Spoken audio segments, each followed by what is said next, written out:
Hoy vengo a solucionar una de las dudas que me han acompañado desde hace tiempo, y es ¿qué tanto afecta la edad a los jugadores de béisbol? Y sí, sé que la respuesta parece obvia, pero no lo es tanto. Si lo fuera, no estarían viendo esto. La razón por la que no es tan obvio está en la historia. Barry Bonds en su temporada de 42 años terminó con un OPS de 1045. Justin Verlander ganó un Cy Young a los 39 años. Babe Ruth hizo una temporada de 985 de OPS a los 39 años. Nolan Ryan ponchó a 157 a sus 45 años. Y Albert Pujols hizo una temporada con 550 de slug a sus 42 años. De querer podría seguir así durante un buen rato, con otros jugadores que han hecho cosas increíbles en el ocaso de sus carreras. Entonces, un día pensando me dije... ¿El béisbol es un deporte que se presta para que los jugadores puedan envejecer y seguir rindiendo? Me senté y me dediqué a investigar al respecto. Antes de dar respuesta a esas preguntas, debo detenerme a hacer unas pequeñas aclaraciones. Para realizar este video, investigué, hice gráficos y tomé los datos de Baseball Reference. Analicé la carrera de 20 jugadores profesionales y los dividí en dos grupos, los estelares y los regulares. No es nada personal, creo que todo jugador que llegue a las mayores es increíble, pero simplemente hay algunos que no son comparables. Las gráficas que verán en los videos las hice yo, en mi tiempo libre, así que valórenlas. Tomé solo los jugadores de posición y sus estadísticas ofensivas, creo que la defensa y los pitchers van en un saco completamente aparte. Ahora sí, para responder a la pregunta me puse en la tarea de investigar a algunos jugadores. Primero tomé a los que están en el top 10 que sean bateadores de la lista de WAR de Baseball Reference. Y después tomé a otros 10 jugadores muchísimo menos conocidos, con líneas ofensivas mucho menos llamativas, pero con algunos momentos estelares en sus carreras. Y aquí está la lista. Entonces, al analizar, me encontré con cosas interesantes. Al ver esta gráfica, pareciera que la pregunta ya está resuelta. La parte general claramente dice que hay más jugadores que han sufrido el efecto vejez. Gracias por ver el video. Ok. Mentiris. Es cierto que aunque en un principio la pregunta ya estaría resuelta, tiene truco. Y una pequeña aclaración antes de seguir.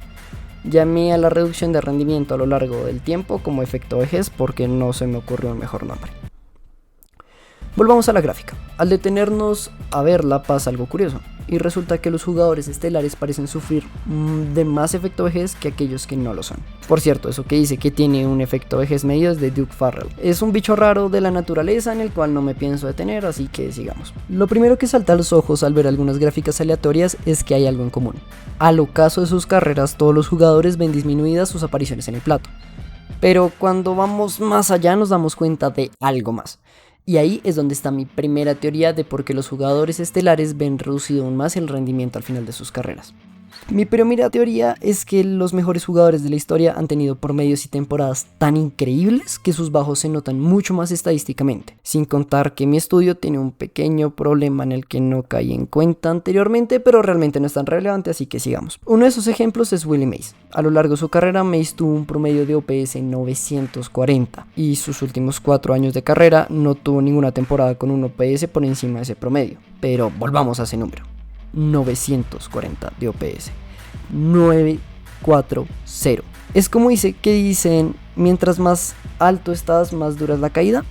Bueno, pues realmente para estos jugadores no es una caída. Los últimos 5 años de la carrera de Willie Mays acabaron con un OPS de 840 en promedio. Por su parte, los jugadores más promedio, les digo así porque no sé cómo más decirlo, tienen promedios de OPS mucho más bajos y sus mínimos que se suelen dar al final de sus carreras están por debajo de los 600. Tengamos en cuenta que hoy por hoy los peores jugadores ofensivos en todas las mayores están por debajo de los 600.